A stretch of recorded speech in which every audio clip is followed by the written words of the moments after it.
Culminando de una vez por todas termina la historia de Legend of King Kong, hoy veremos algunos planes, curiosidades y el porqué de su cancelación. The Legend of King Kong. Ya expliqué que por alguna razón no usaría dinosaurios del film, y el escritor Goldman y a los artistas de efectos especiales como Jim Danforth, a hacer una película con otros dinosaurios. Así que vendríamos descartando a un Stegosaurus, pero que podría ocupar su lugar. Esa criatura sería un Arsinoitherium, un monstruo que según los primeros borradores, serían atacados por este animal, logrando matar a uno de los hombres en el camino, pero también sería asesinado. En las versiones aún más antiguas este se enfrentaría a Kong, como uno de los monstruos que diseñó Jim Danforth, para reemplazar al prohibido Tiranosaurio Rex. Quien sería un candidato para reemplazarlo, pero perdió y agregaron a un reptil ficticio llamado Triclonius. El Arsinoitherium nunca vería la luz, debido a que en el último guión sería más bien un Bachylotherium muerto que en la historia simplemente pasarían alrededor de su cadáver, que es devorado por libélulas gigantes.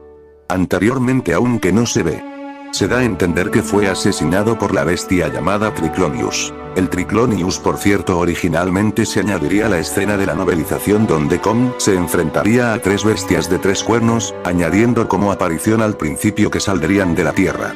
Una antigua creencia sobre estos animales.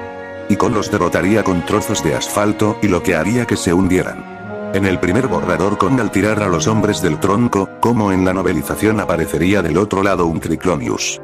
Y cuando los tira hacia el abismo, estos no quedarían en el hueco oscuro lleno de barro solamente. En ese guión los devorarían un grupo de escorpiones gigantes. Puede que sea por el presupuesto o yo que sé, porque en escenas más adelantes se muestra después de cómo Kong le destroza de una forma brutal la mandíbula al Triclonius. Su cadáver es devorado por raptores llamados Archaeopteryxes. Y después de comerse lo que querían, ocurre una escena bastante bizarra, que narra cómo el cadáver se mueve debido al movimiento que causan los gusanos y escarabajos de distintas especies en el cadáver del Triclonius, y como un grupo de enormes cangrejos le sacan sus ojos al Triclonius para comérselos. Una escena tipo de los de Spider-Pit. En uno de los guiones lucha contra un pájaro gigante que le intenta robar la comida, el pájaro sería omitido y en cambio volverían la única criatura de la primera película de 1933. Un pterodáctilo. Hay borradores que muestran cómo Kong mutila al pterodáctilo, pero este en el guión final simplemente escapa del monstruo. Otro cambio sería la serpiente marina. Los artes de Jim Danforth, diseño a un 1000 pies y en otro una especie de serpiente marina. El último guión no presenta ninguno de esos dos. En cambio, un Elasmosaurus serpiente, algo como la criatura del King Kong original. Pero su muerte es bastante brutal, ya que Kong lo parte en dos y luego le arranca la cabeza, que continuaba temblando como una gallina cuando pierde su cabeza. En los guiones originales, después de que Kong se enfrentara a una bestia mecánica, o sea una grúa, atacaría un trolebús.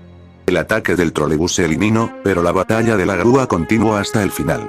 Como ven, el guión estaría y mostraría de forma interesante a Kong, como una especie de niño pequeño que no es muy inteligente.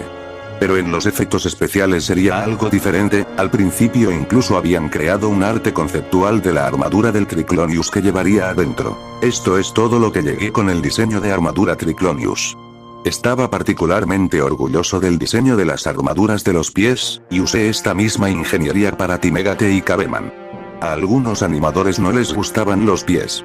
Esto se mandaría a la borda y lo que probablemente veríamos serían trajes, lo cual no es realmente malo.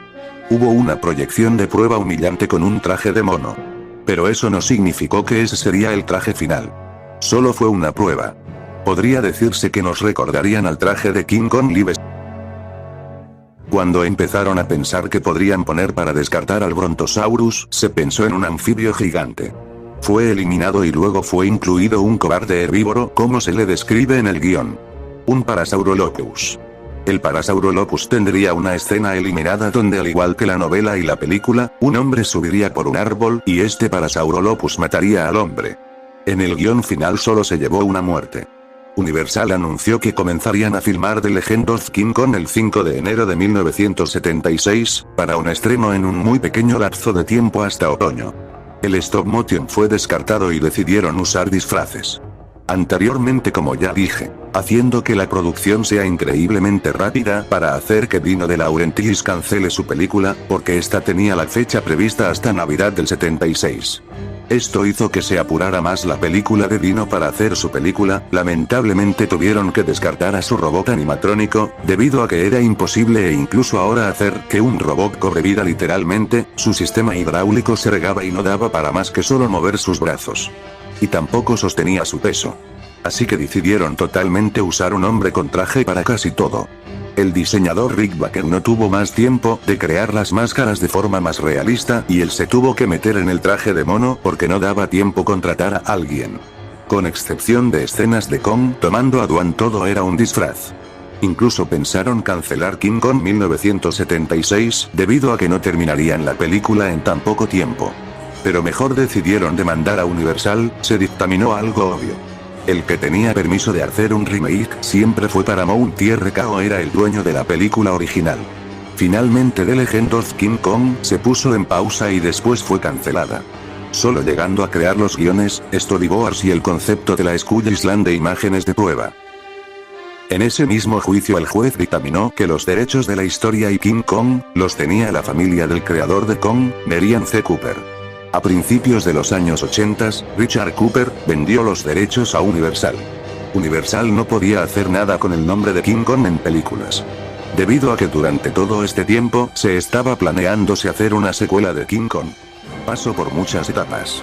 Algunas extrañas como Son of Kong. O King Kong va a Moscú. Así que cuando salió su secuela King Kong Vive, Universal sacó su Kong pero en formato atracción. King Kong Encounter apareció en 1986 como una de las tantas atracciones de Universal Studios Ángeles. El alboroto de Kong en los monitores de televisión ubicados dentro de las ventanas del edificio que mostraban cobertura en vivo de la destrucción. Un helicóptero de noticias volaba por encima de Kong. De repente golpeó el helicóptero, lo que provocó que se estrellara al lado de los pasajeros. En el puente de Brooklyn. Poniendo a los visitantes al nivel de los ojos del simio, una bestia gigante llamada King Kong. Un helicóptero comenzó a disparar, y enfureciendo a Kong. Agarró los cables destruyendo el puente, pero milagrosamente la gente sobrevive de la ira de Kong. El animatrónico de Kong costó $7 millones. Pesaba 7 toneladas y era el animatrónico más complejo y funcional de su tiempo. Era tan detallado que incluso su aliento olía a banana. King Kong Encounter fue una de las mejores atracciones de Universal y se benefició junto al estreno de King Kong Live Siesta también lo hizo. King Kong Encounter fue el primer paso para llegar a un remake de Kong.